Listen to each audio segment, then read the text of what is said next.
Forex trading ಅಲ್ಲಿ ಈ ಒಂದು ವಿಷಯ ಗೊತ್ತಿಲ್ಲ ಅಂತಂದ್ರೆ ನಿಮಗೆ ಪ್ರಾಫಿಟ್ ಅಂಡ್ ಲಾಸ್ ನ ಹೇಗೆ ಕ್ಯಾಲ್ಕುಲೇಟ್ ಮಾಡಬೇಕು ಅಂತ ಗೊತ್ತಾಗಲ್ಲ. ಅದು ಏನು ಅಂತ ಗೊತ್ತಾಗಬೇಕು ಅಂದ್ರೆ ಈ ವಿಡಿಯೋ ಕೊನೆ ತನಕ ನೋಡಿ. ಹಾಯ್, ನನ್ನ ಹೆಸರು Bipin Das. A to Z free forex learning ಸೀರೀಸ್ಗೆ ಸ್ವಾಗತ. ಇವತ್ತು ನಾವು ಪಿಪ್ಸ್ ಅಂದ್ರೆ ಏನು, ಪಿಪೆಟ್ಸ್ ಅಂದ್ರೆ ಏನು ಅಂತ ಇನ್ ಡೀಟೇಲ್ ಆಗಿ ತಿಳ್ಕೊಳ್ಳೋಣ. ನಾನು ಏನೇನ್ ಹೇಳ್ತೀನೋ ಇವಾಗ್ಲೇ ಅದನ್ನ ನೋಟ್ ಮಾಡ್ತಾ ಹೋಗಿ. ವಿಡಿಯೋ ಮಾತ್ರ ನೋಡಿದ್ರೆ ನಿಮಗೆ ನೆನಪಿರಲ್ಲ, ಯಾಕಂದ್ರೆ ಹೊಸ ಹೊಸ ಕಾನ್ಸೆಪ್ಟ್ ಬಂದಂಗೆ ನಿಮಗೆ ಇವಾಗ ಅರ್ಥ ಆಗಿರುತ್ತೆ, ಬಟ್ ಮುಂದಕ್ಕೆ ಇದು ಕನ್ಫ್ಯೂಷನ್ ಅನ್ನೋದನ್ನ ತರುತ್ತೆ. ಸೊ ಇವಾಗ್ಲೇ ನೋಟ್ ಮಾಡೋದನ್ನ ಮರಿಬೇಡಿ. ಈ ವಿಡಿಯೋ ಯಾರ್ಯಾರು ಹೊಸಬ್ರು ನೋಡ್ತಾ ಇದ್ರ ಇವಾಗ್ಲೇ ನನ್ನ ಅಕೌಂಟ್ ನ ಸಬ್ಸ್ಕ್ರೈಬ್ ಮಾಡ್ಕೊಳ್ಳಿ. ಆದಷ್ಟು ನಿಮ್ಮ ಫ್ರೆಂಡ್ಸ್ ಅಂಡ್ ಫ್ಯಾಮಿಲಿಸಿಗೆ ಶೇರ್ ಮಾಡಿ. ಈ ವಿಡಿಯೋನ ಇವಾಗ ನೋಡ್ತಾ ಇದ್ದೀರಾ ಅಂತಂದ್ರೆ ನಾನು ಪ್ಲೇ ಲಿಸ್ಟ್ ಹಾಕಿರ್ತೀನಿ ಮೇಲೆ. ಸೊ ಕಂಪ್ಲೀಟ್ ಫ್ರಮ್ ಸ್ಕ್ರಾಚ್ ಇಂದಾನೆ ನೋಡ್ಕೊ ಬನ್ನಿ. ಯಾಕಂದ್ರೆ ನಿಮಗೆ ಟ್ರೇಡಿಂಗ್ ಕಲಿಬೇಕು ಅಂತಂದ್ರೆ ನೀವು ಡೈರೆಕ್ಟ್ ಪಿಪ್ಸಿಗೆ ಬಂದ್ರೆ ನಿಮಗೆ ನಾನು ಏನ್ ಹೇಳ್ತಿದೀನಿ ಅನ್ನೋದು ಅರ್ಥ ಆಗಲ್ಲ. ಇವಾಗ್ಲೇ ವಿಡಿಯೋ ಪಾಸ್ ಮಾಡಿ ನೀವು ಈ ವಿಡಿಯೋ ಇವಾಗ ನೋಡ್ತಾ ಇದ್ರೆ ಡೇ 6 ನೋಡಿ, ಡೇ 5 ನೋಡಿ, ಡೇ 4 ನೋಡಿ. ಯಾಕಂದ್ರೆ ಅದ್ ಯಾವ್ದು ನೋಡದೆ ನಿಮ್ಗೆ ಇದು ಈ ಕಾನ್ಸೆಪ್ಟ್ ಅರ್ಥ ಆಗಲ್ಲ. ಸೊ ವಿಡಿಯೋ ಹೋಗೋಣ. ಇವತ್ತಿನ ಕಾನ್ಸೆಪ್ಟ್ ಪಿಪ್ಸ್ ಅಂಡ್ ಪಿಪೆಟ್ಸ್. ಇದ್ರದ್ದು ಡೀಟೇಲ್ ಎಕ್ಸ್ಪ್ಲನೇಷನ್ ತಿಳ್ಕೊಳ್ಳೋಣ. What is pip? ನೀವು ಕೇಳಿರ್ಬೋದು, ಎಲ್ಲರೂ ಪಿಪ್ ಪಿಪ್ ಪಿಪ್ ಅಂತ ಮಾತಾಡ್ತಿರ್ತಾರೆ. ಫಾರೆಕ್ಸ್ ಟ್ರೇಡ್ ಮಾಡೋರು ಪ್ರತಿಯೊಬ್ರು ಪಿಪ್ ಬಗ್ಗೆ ಮಾತಾಡ್ತಾರೆ. ಯಾಕಂದ್ರೆ ಪಿಪ್ಸ್ ಇಂದ ನಾನು ಇಷ್ಟು ಪಿಪ್ಸ್ ಪ್ರಾಫಿಟ್ಸ್ ಮಾಡಿದೆ, ಅಷ್ಟು ಪಿಪ್ ಪ್ರಾಫಿಟ್ಸ್ ಮಾಡಿದೆ ಅಂತ. ಪಿಪ್ ಅಂದ್ರೆ ಪರ್ಸೆಂಟೇಜ್ ಇನ್ ಪಾಯಿಂಟ್, ಅಂದ್ರೆ it is the smallest price movement in forex. ಈ ಪ್ರೈಸ್ ಮೂವ್ಮೆಂಟ್ ನೇ ನಾವು ಪಿಪ್ ಅಂತ ಕರೆಯೋದು. ಅದರಲ್ಲಿ ಸ್ಟ್ಯಾಂಡರ್ಡ್ ರೂಲ್ ಇದೆ ಪಿಪ್ಪಿಗೆ, ಏನು ಅಂತ ನೋಡೋಣ. For most currency pairs 1 pip is equal to 0.0001, ಅಂದ್ರೆ 4th ಡೆಸಿಮಲ್ ಪ್ಲೇಸ್. 1 pip ಅಂದ್ರೆ 4th ಡೆಸಿಮಲ್ ಪ್ಲೇಸ್ ಅಲ್ಲಿ ಇರೋದನ್ನ ನಾವು 1 pip ಅಂತ ಕರಿತೀವಿ. ಅಂದ್ರೆ ಇಲ್ಲಿ 1 2 3 4 5 6 ಅಂತ ಹೋಯ್ತಾ ಇದ್ದಂಗೆ ಇದು ಯಾವಾಗ 9 ಕಂಪ್ಲೀಟ್ ಆಯ್ತದೆ 10 ಗೆ ಇಲ್ಲಿಗೆ ಬರುತ್ತೆ, ಈ ಪ್ಲೇಸಿಗೆ. ಕಾಣಿಸ್ತಿದ್ಯಾ? ಸೊ ಈ 4th ಡೆಸಿಮಲ್ ನೇ ನಾವು ಪಿಪ್ ಅಂತ ಕರೆಯೋದು. ಎಕ್ಸಾಂಪಲ್ ನೋಡೋದಾದ್ರೆ ಯೂರೋ USD ಮೂವ್ಸ್ ಫ್ರಮ್ 1.1000 ಅಲ್ಲಿಂದ 1.1001, ಅಂದ್ರೆ ಈ 0 ಇಂದ ಇಲ್ಲಿಗೆ ಮೂವ್ಮೆಂಟ್ ಆಗಿರೋದನ್ನೇ ನಾವು 1 ಪಿಪ್ ಅಂತ ಕರೆಯೋದು. ಅಂದ್ರೆ ಆ ಪ್ರೈಸ್ ಮೂವ್ಮೆಂಟ್ ನೇ ನಾವು 1 ಪಿಪ್ ಅಂತ ಕರೆಯೋದು. ಈಸಿ ಅಂಡರ್ಸ್ಟ್ಯಾಂಡಿಂಗ್ ನೋಡಿ, 1.1000 ಅಲ್ಲಿಂದ 1.1001 ಇವಾಗ ಎಷ್ಟಾಯ್ತು ಹೇಳಿ? 1 ಪಿಪ್ ಅಷ್ಟೇ ಮೂವ್ಮೆಂಟ್ ಆಗಿರೋದು. ಇಲ್ಲಿಂದ ಇಲ್ಲಿಗೆ 1 ಪಿಪ್ ಅಷ್ಟೇ ಮೂವ್ಮೆಂಟ್ ಆಗಿದೆ. ಅದೇ ತರ ಇಲ್ಲಿಂದ ಇಲ್ಲಿಗೆ ನೋಡಿದರೆ ಎಷ್ಟು ಪ್ರೈಸ್ ಮೂವ್ಮೆಂಟ್ ಆಗಿದೆ? 1000 ಇಂದ 1005 ಗೆ. ಸೊ ಇದೇನಾಯ್ತು? 5 ಪಿಪ್ಸ್ ಆಯ್ತು. ಅದೇ ತರ ಇಲ್ಲಿ ನೋಡಿ 1000 ಇಂದ 10 ಪಿಪ್ಸ್ ಮೂವ್ಮೆಂಟ್ ಆಗಿದೆ, ಅಂದ್ರೆ 1010 ಗೆ. ಸೊ ಇದೆಲ್ಲ ಯಾವ ಪ್ಲೇಸ್ ಅಲ್ಲಿ ಇದೆ ನೋಡಿ? 4th decimal. ಅಂದ್ರೆ ಈ ಡಾಟ್ ಇದೆ ನೋಡಿ, ಡಾಟ್ ಇಂದ 4ನೇ ನಂಬರೇ ನಮ್ದು ಪಿಪ್ ಆಗಿರುತ್ತೆ. ಓಕೆನಾ? ಆ ಪಿಪ್ ಒಂದೊಂದು ಮೂವ್ಮೆಂಟ್ ಆದಂಗೆ ನಾವು ಇಷ್ಟಿಷ್ಟು ಪಿಪ್ಸ್ ಅಂತ ಆಗಿದೆ ಅಂತ ನಾವು ಹೇಳೋದು. Special case JPY pairs. ಇವರು ಬಾಕಿ ಎಲ್ಲಾ ಪೇರ್ಸ್ ಅಲ್ಲೂ ಪಿಪ್ 4th ಡೆಸಿಮಲ್ ಆಗಿರುತ್ತೆ. ಬಟ್ ನಿಮಗೆ JPY ಪೇರ್ಸ್ ಅಂದ್ರೆ JPY ಪೇರ್ಸ್ ನಾನು ಕರೆನ್ಸಿ ಪೇರ್ಸ್ ಹೇಳ್ಬೇಕಾದ್ರೆ ಹೇಳಿದ್ದೆ. ಸೊ JPY ಪೇರ್ಸ್ ಅಲ್ಲಿ ಮಾತ್ರ ನಮಗೆ 2nd ಡೆಸಿಮಲ್ ಆಗಿರುತ್ತೆ. ನೋಡಿ ಏನು ಅಂತ. ಪೇರ್ಸ್ ನೋಡೋದಾದ್ರೆ USD JPY ಅದೊಂದು ಪೇರ್ ಅಲ್ಲಿ ನೀವು 1 ಪಿಪ್ ಅಂದ್ರೆ ಅದು 2ನೇ ಡೆಸಿಮಲ್ ಅಲ್ಲಿ ಇರುತ್ತೆ. ಇವಾಗ ನಾರ್ಮಲ್ ಪೇರ್ಸ್ ಅಲ್ಲಿ 4th ಡೆಸಿಮಲ್ ಅಲ್ಲಿ ಇರುತ್ತೆ. ಅದೇ ನಿಮಗೆ JPY ಪೇರ್ಸ್ ಅಲ್ಲಿ 2nd ಡೆಸಿಮಲ್ ಇರುತ್ತೆ. ನೋಡಿ 0.01 ಅಂದ್ರೆ 2nd ಡೆಸಿಮಲ್ ಪ್ಲೇಸ್. ಎಕ್ಸಾಂಪಲ್ ನೋಡೋದಾದ್ರೆ 110.00 ಅಲ್ಲಿಂದ 110.01 ಗೆ ಹೋದಾಗ ನಾವು 1 ಪಿಪ್ ಅಂತ ಕರಿತೀವಿ. ನಾವ್ ಇವಾಗ ಇದನ್ನ MT5 ಲೈವ್ ಎಕ್ಸಾಂಪಲ್ ನೋಡೋಣ. JPY ಅಲ್ಲಿ ಯಾವ ತರ ಪ್ರೈಸಸ್ ಇದೆ, ಮತ್ತೆ ಯೂರೋ USD ಅಲ್ಲಿ ಯಾವ್ಯಾವ ತರ ಪ್ರೈಸಸ್ ಇದೆ, ಬಾಕಿ ಪೇರ್ಸ್ ಅಲ್ಲಿ ಯಾವ್ಯಾವ ತರ ಪ್ರೈಸ್ ಇದೆ. ಇವಾಗ MT5 ಅಲ್ಲಿ ನಾವು ನೋಡೋಣ. MT5 ಓಪನ್ ಮಾಡ್ದಂಗೆ ನಿಮಗೆ ನೋಡಿ ಈ ತರ ಚಾರ್ಟ್ ಬರುತ್ತೆ. ನಾನು ಹೇಳಿದ್ದೆ ಪಿಪ್ಸ್ ನ ನೋಡಕ್ಕೆ ನಾವು ಇವಾಗ ಆಕ್ಚುಲಿ ನಾವು MT5 ನ ಓಪನ್ ಮಾಡಿರೋದು. ನಮ್ಗೆ GBP USD ತಗೊಳ್ಳೋಣ. ಚಾರ್ಟ್ ನೋಡ್ಬೇಕಾದ್ರೆ ಇಲ್ಲಿ ಕಾಣಿಸ್ತಿದ್ಯಾ ಮೂವ್ಮೆಂಟು? ಈ 45ರಿಂದ ನೋಡಿ ಮೂವ್ಮೆಂಟ್ ಆಗ್ತಾ ಇದೆ ನೋಡಿ, ಮೇಲೆ ಕೆಳಗಡೆ ಮೂವ್ಮೆಂಟ್ಸ್ ಆಗ್ತಿದೆ ಗೊತ್ತಾ? ಈ ಪ್ರೈಸ್ ಮೂವ್ಮೆಂಟ್ನೇ ನಾವು ಪಿಪ್ಸ್ ಅಂತ ಕರೆಯೋದು.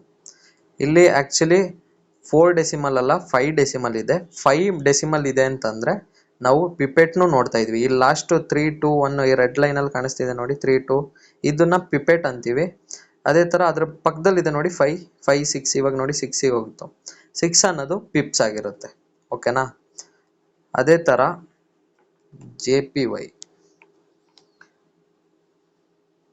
JPY ಪೇರ್ಸ್ ನೋಡೋಣ. ನೋಡಿ JPY ಪೇರ್ಸ್ ಅಲ್ಲಿ ಟೂ ಡೆಸಿಮಲ್ಸ್ ಇದೆ.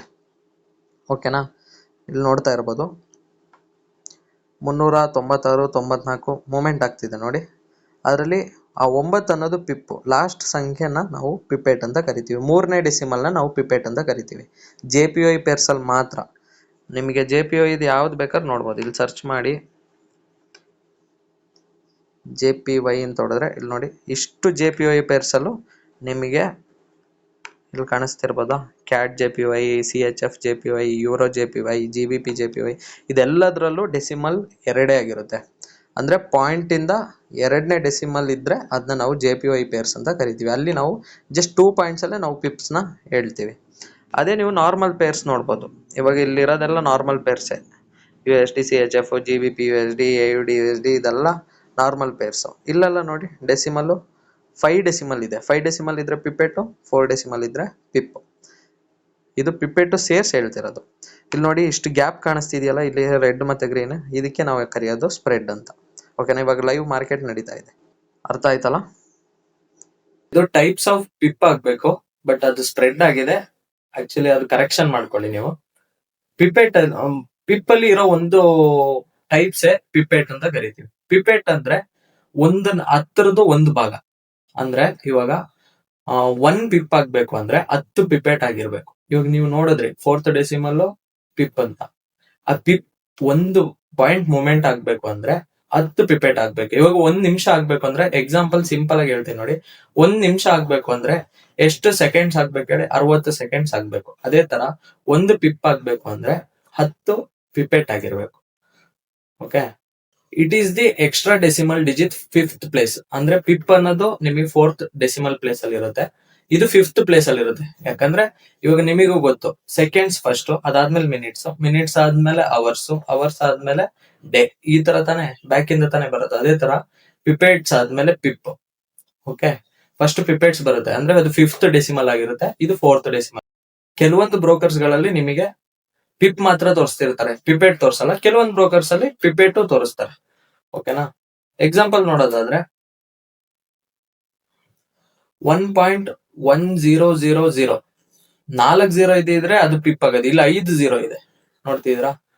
ಓಕೆ, ಇಲ್ಲಿ ಜಸ್ಟ್ 1 ಪಾಯಿಂಟ್ ಮೂವ್ಮೆಂಟ್ ಆದಾಗ ಈ 5 0 ಇದಿದು ಇವಾಗ ಎಷ್ಟು 10,000 ಇದೆ. 10,001 ಆದಾಗ ಏನಾಯ್ತು? 1 ಪಿಪೆಟ್. ಅದೇ ಇದು 10 ಆದಾಗ 1 ಪಿಪ್. ಅರ್ಥ ಆಯ್ತಾ? 1.10000 1.10001 ಅಂದ್ರೆ ಮೊದ್ಲು ನಾವು ಪಿಪ್ ಅನ್ನೋದ್ರಲ್ಲಿ 4 ಡೆಸಿಮಲ್ ಇರೋದು, ಅದ್ ಅರ್ಥ ಮಾಡ್ಕೊಳ್ಳಿ, ಮರ್ತ್ಕೋಬಾರ್ದು.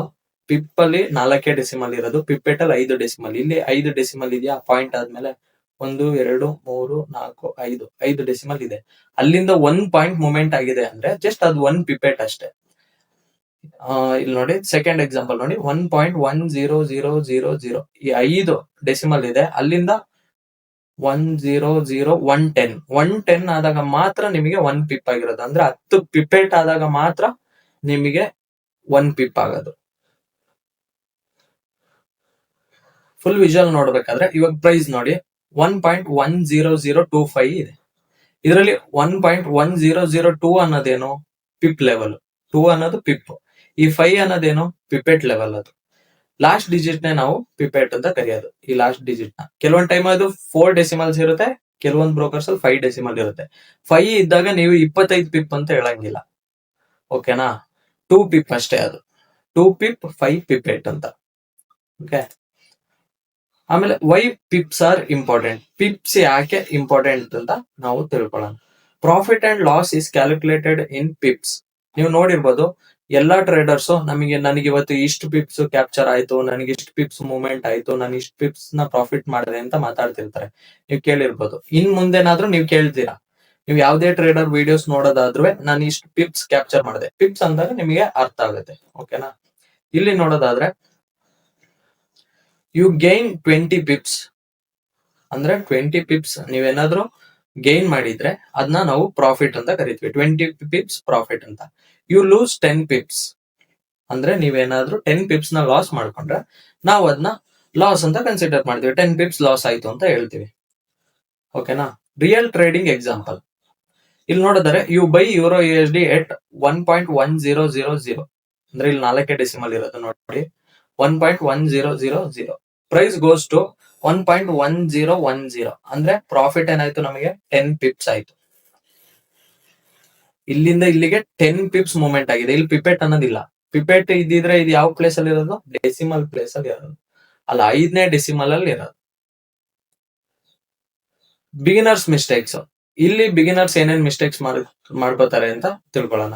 ನಾನು ಎಲ್ಲಾ ವಿಡಿಯೋದಲ್ಲೂ ಬಿಗಿನರ್ಸ್ ಮಿಸ್ಟೇಕ್ ಹಾಕಿರ್ತೀನಿ, ಯಾಕಂತಂದ್ರೆ ಅದು ನನ್ನ ಎಕ್ಸ್ಪೀರಿಯನ್ಸ್ ಇಂದ ನಾನು ಗೇನ್ ಮಾಡಿರೋ ಮಿಸ್ಟೇಕ್ಸ್ ಗಳು. ಸೊ ನಿಮಗೆ ಇವಾಗ ಇದು ನೆಗ್ಲೆಕ್ಟ್ ಮಾಡ್ಕೋಬಹುದೇನೋ, ಬಟ್ ನೀವು ಟ್ರೇಡಿಂಗ್ ಮಾಡ್ಬೇಕಾದ್ರೆ ಈ ಮಿಸ್ಟೇಕ್ಸ್ ಗಳೆಲ್ಲ ಖಂಡಿತ ನಡೆಯುತ್ತೆ. ಅದಕ್ಕೆ ಯಾವತ್ತು ಕೇರ್ಫುಲ್ ಇಂದ ಮಿಸ್ಟೇಕ್ಸ್ ನು ಬರ್ಕೊಳ್ಳಿ. First mistake, confusing pips and ಪಿಪೆಟ್ಸ್.